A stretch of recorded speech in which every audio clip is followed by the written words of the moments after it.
pessoal, começa agora o quadro Diz Aí dentro do programa Central. O programa de hoje promete um tema muito interessante e um convidado que vai acrescentar muito no programa de hoje, vai abençoar aqui dentro da Palavra de Deus com muitos conselhos dentro deste tema que o senhor parece que gosta bastante. Gosto muito de falar e para mim, como eu comentei na primeira parte aqui, é um prazer estar aqui, é um prazer estar aqui com a senhora novamente, com toda a equipe.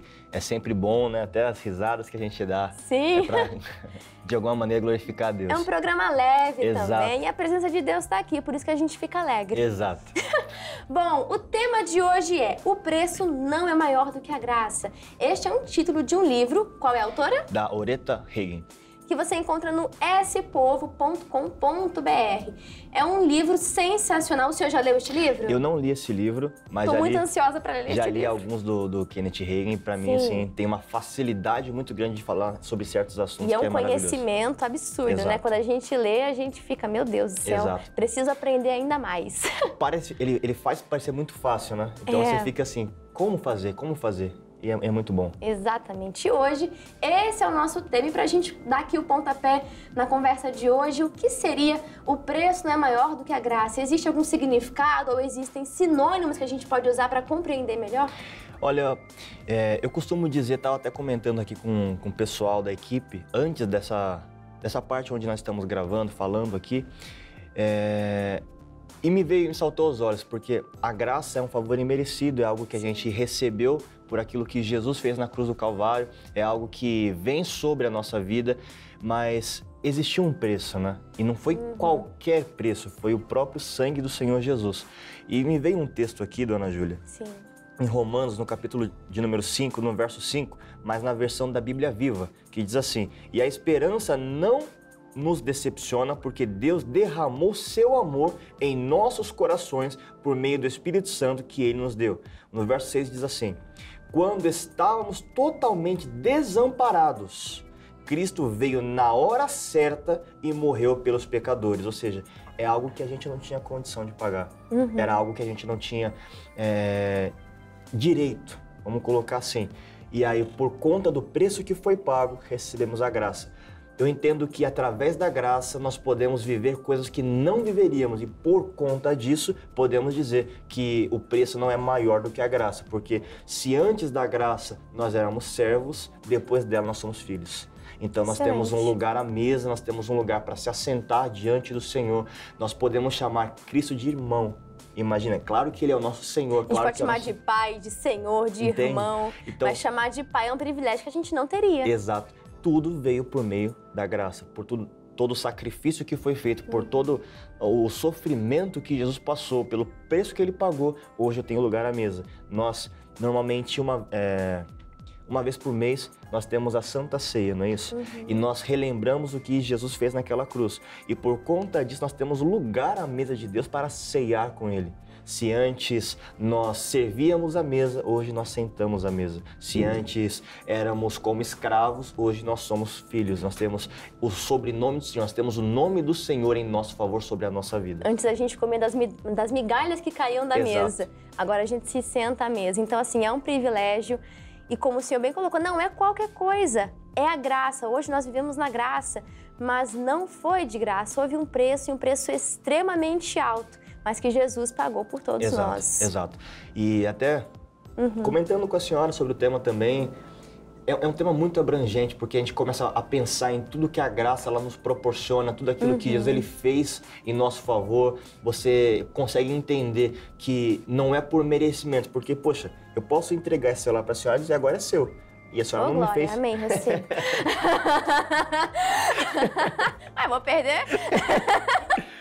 E a senhora pode dizer assim, tá, mas eu não fiz nada para merecer o celular. E eu te digo, não foi por merecimento, foi porque eu quis.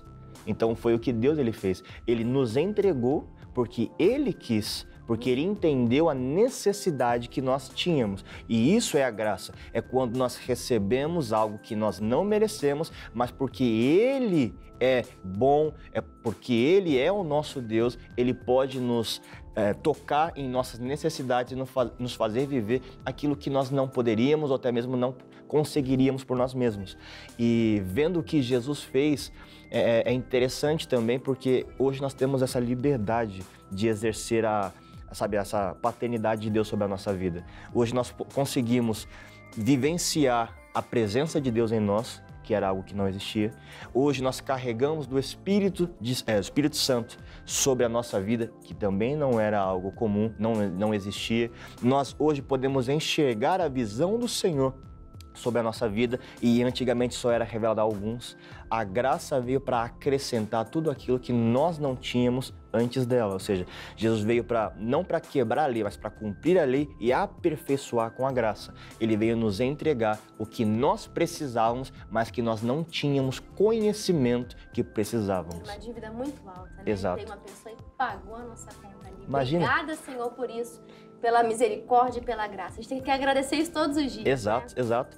E eu estava fazendo um estudo, né? Não lembro o porquê de eu estar fazendo esse estudo. E... Antes do programa, antes da gente conversar sobre esses temas. Foi muito antes mesmo. Olha. Sobre a questão de todo o sangue que Jesus ele verteu naquela cruz.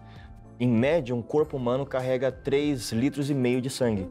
E a Bíblia diz que ele começa a suar sangue no Getsemane, depois ele sofre tudo aquilo que ele sofreu, derramando o sangue dele por todo o caminho, até que todo o sangue dele fosse se esvaziando naquela cruz. Ou seja, Jesus ele tirou de sobre si todo o sangue para pagar por cada gota, cada pessoa que ali poderia vir à terra ou viver, para que ela pudesse receber o que somente Jesus poderia dar. O sangue nos comprou e através do sangue nós vivemos. Diz a palavra em Gálatas 2:20, né? Já estou crucificado com Cristo e agora vivo não mais eu, mas Cristo vive em mim. Não é o sangue que te faz circular, mexer e andar. Então, sangue é vida, né? Exato. Ele verteu a vida dele para que hoje a senhora, nós pudéssemos andar segundo a vontade dele. E viver por ele. Exato. Entregou a sua vida para que hoje pudéssemos viver por ele. Exato. É uma frasezinha bonitinha até.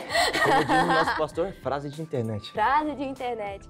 Mas, pastor, a gente olha assim, claro, nada do que a gente pudesse fazer, a gente não tinha condições de comprar isso e Jesus se entregou por nós. Ele fez ali, ele se fez sacrifício.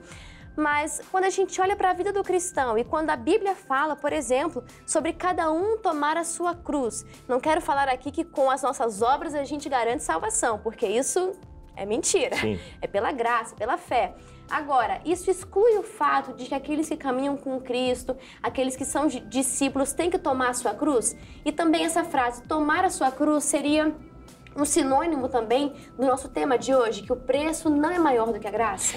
Eu entendo tomar a sua cruz já de uma maneira como a senhora apontou já no final. Eu entendo da seguinte maneira, cada um de nós tem um propósito aqui na Terra. Então, a gente precisa ir para o nosso propósito. Jesus, ele tinha que padecer e padecer de cruz, no madeiro, para que fosse cumprida, então, aquilo que o Senhor Deus tinha preparado para nós. Mas diz a palavra que, ao fazer isso, ele assumiu a direção, ele fez o que tinha que ser feito e deu a nós a escolha de seguir a vontade de Deus ou não. Quando ele diz para os discípulos dele que nós temos que carregar a nossa cruz, está dizendo, vocês precisam fazer o propósito de vocês, vocês precisam entender o chamado de vocês, a direção de vocês, para que a partir disso vocês possam viver na plenitude da vontade de Deus. E esse chamado, será que envolve muita renúncia? Com certeza. Muita consagração e até mesmo sacrifício? Claro que não se compara ao sacrifício de Jesus, mas também envolve sacrifício da nossa parte? Com certeza. Diz a palavra no segundo livro, de segunda carta a Timóteo, no capítulo de número 3, no verso de número 12, que diz assim, que todos aqueles que querem seguir a Cristo piamente irão sofrer perseguições. Sim. Então, é algo que vai acontecer, você querendo ou não, desde que você assuma o seu propósito. Mas a graça é o favor imerecido que nos garante que em tudo aquilo que nós iremos fazer, nós teremos êxito. E agora nós vamos para o caso de hoje, alguém precisando de ajuda com alguma dúvida e dentro da palavra a gente pode auxiliar essa pessoa. E hoje quem está perguntando é o Pedro. Ele mandou assim... É um nome bem sugestivo, né? Vamos lá, sanguíneo.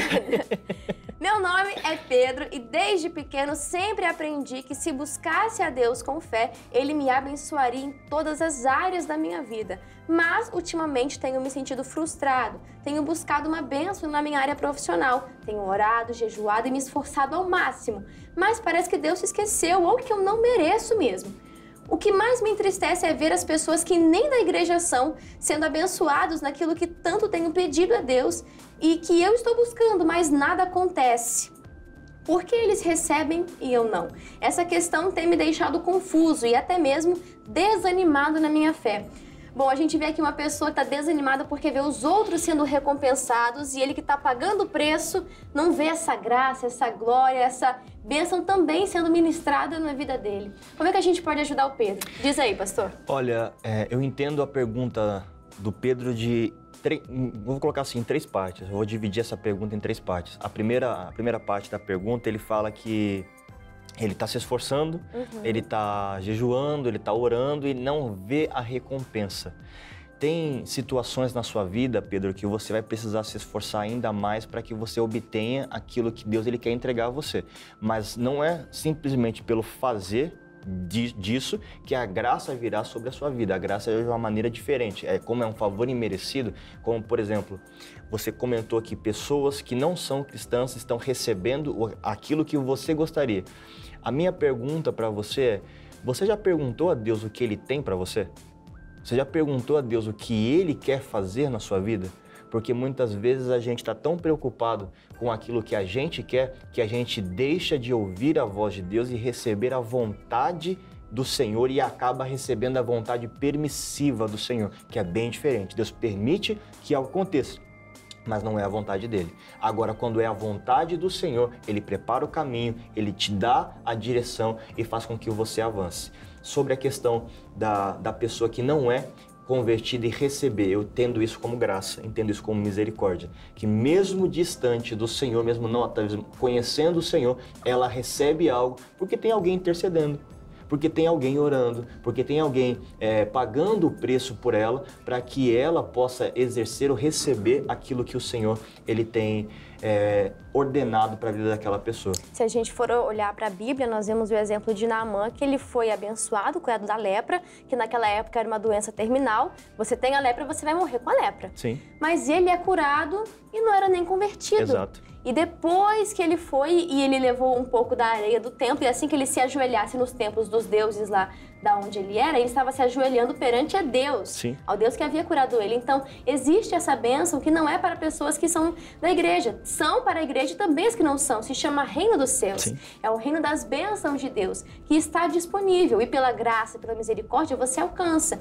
Agora, quem é da igreja, muitas vezes, tem um entendimento fechado e não também desfruta do reino dos céus por falta de entendimento. Existem os dois lados Exato. da história, né? E até bem pontuada pela senhora a questão de Naamã, se a gente analisar assim, de uma forma mais ampla, o Naamã só vai se encontrar com o profeta porque existiu uma serva que falou sobre o Deus que ela servia. Ou seja, então ele foi alcançado por Deus porque alguém pregou. Alguém falou, alguém indicou o caminho, né? E até mesmo dentro da palavra do profeta, diz a palavra que um outro servo teve que ensinar ele. Não, se ele te pedisse para lutar uma batalha, você não lutaria? Se ele pedisse uma coisa difícil, o senhor não faria? Faz o simples, vai lá, obedece o profeta e assim vai acontecer. Ou seja, talvez no seu caso, Pedro, o que está faltando não é a fé, o que está faltando não é a comunhão, não é o jejum, o que está faltando é o entendimento. Com perdão da expressão sendo ousado, às vezes a gente está sendo destruído porque nos falta o conhecimento. Você tem a base, mas está te faltando o conhecimento para abrir o que está, de alguma maneira, fechado na tua vida hoje. Então, a partir do momento em que você entende isso e, recebe da direção do Senhor, aquilo que hoje está bloqueado na tua vida vai crescer. Mas para isso você precisa entender aquilo que Deus está direcionando para a tua vida e por quem Deus está direcionando isso para que você possa exercer o que Deus tem para você. E quando nós falamos sobre o preço não é maior do que a graça, quando falamos nesse sentido de sacrifício, nesse sentido de renúncia, né, da pessoa viver o propósito, como o senhor bem colocou, será que o foco, aonde está o nosso foco, é um ponto crucial para que a gente viva essa graça, para que a gente entenda esse preço, essa renúncia necessária e que a glória que está por vir será ainda maior? Porque a gente vê no dia a dia, né, quantas pessoas que trocam recompensas eternas, recompensas duradouras, celestiais, por prazeres, por escolhas momentâneas, né? Não entendem a consciência do preço e da glória que está por vir, que não tem comparação. Sim. A senhora pontuou algo que sempre me salta aos olhos, porque a gente vê muito isso na igreja, vê muito isso de modo geral. A pessoa fala, eu tenho a graça, então eu não preciso mais fazer por esforço. E uma coisa não está relacionada à outra, na verdade. A gente recebe de Deus porque Deus é Deus e Deus é Pai e pode criar algo novo para te entregar porque Ele é o Criador, Ele é o provedor, Ele é o que Ele assim desejar. Só que enquanto estivermos nessa terra, nós temos que trabalhar, nós temos que honrar a Deus em tudo que a gente faz. O que não quer dizer que através do que eu faça, eu vou receber de Deus ou não alguma coisa extra. O que eu quero dizer é, às vezes a pessoa vai à igreja e fala assim, não, mas eu não preciso mais orar. Eu não preciso mais buscar a Deus, porque eu já recebi na graça.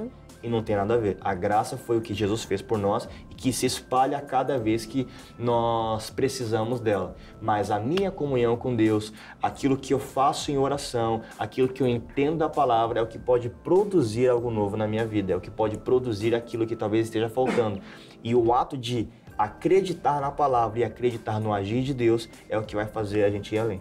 Até porque essa pessoa pode ser muito abençoada, ter muito dinheiro, mas quando ali vier a hora dela, ela não vai levar nada daquilo, nem sequer a roupa que ela estiver vestindo. Eu separei aqui de Apocalipse 14, no versículo 13, vai dizer: e ouvi uma voz do céu que me dizia, escreve, bem-aventurados os mortos que desde agora morrem no Senhor. Aí a parte B diz, sim, diz o Espírito, para que descansem dos seus trabalhos e as suas obras os sigam. Então a gente vê que após morte, o que vai seguir essa pessoa são as obras dela.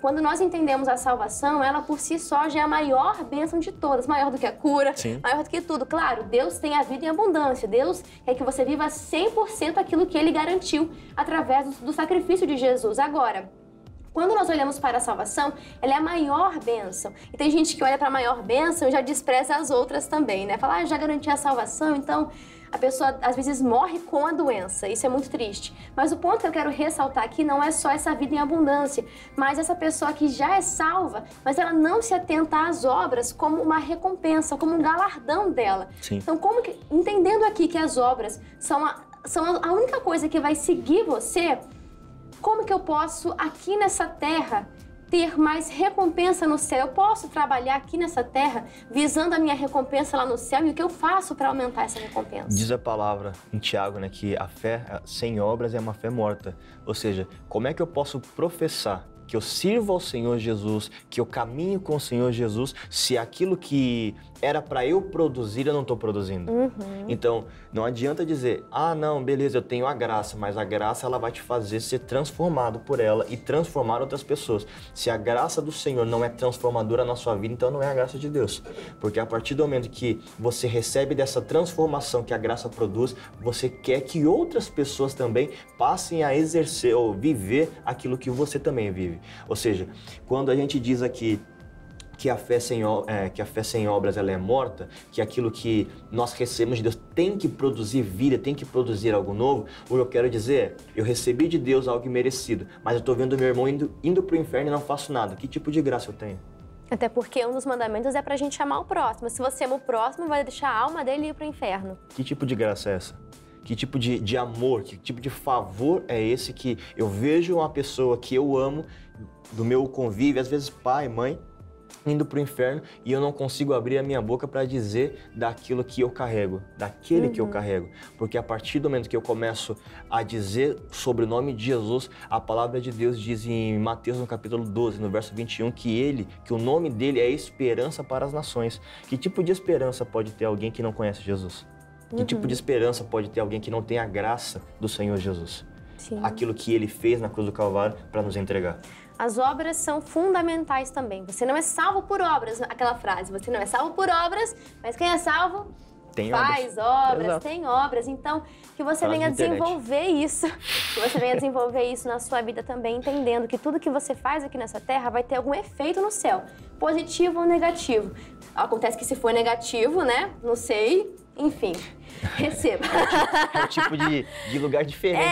Exatamente. Então, assim, que você viva nessa terra desenvolvendo a sua salvação, que você aceite o sacrifício que Cristo fez por você e que você comece a desenvolver essas obras também, porque isso é recompensa. Isso lá no céu, claro, a salvação é a bênção máxima, mas quando você chegar no céu, você ainda pode receber uma bênção além, que é o seu galardão.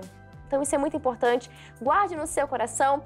Pastor Alan, faz aquele convite especial, porque o senhor está auxiliando o pastor Michael lá na sede estadual em Madureira. Então passa o endereço, os horários dos cultos e também a mídia social do senhor para quem quiser acompanhar. Muito obrigado pelo convite outra vez, dona Júlia e toda a equipe. Estou juntamente com o pastor Michael lá na nossa sede estadual, ali na Praça Armando Cruz, 120, no Shopping Tem Tudo, neste domingo, às 7 horas da manhã, 9h30 da manhã, às 15 e às 18 horas. São 4 concentrações de fé para que você possa ir com a sua família e ser abençoado em nome de Jesus. Pastor, eu preciso de uma palavra, preciso de um conselho. Estaremos lá também no nome do Senhor para te abençoar, abençoar a sua casa.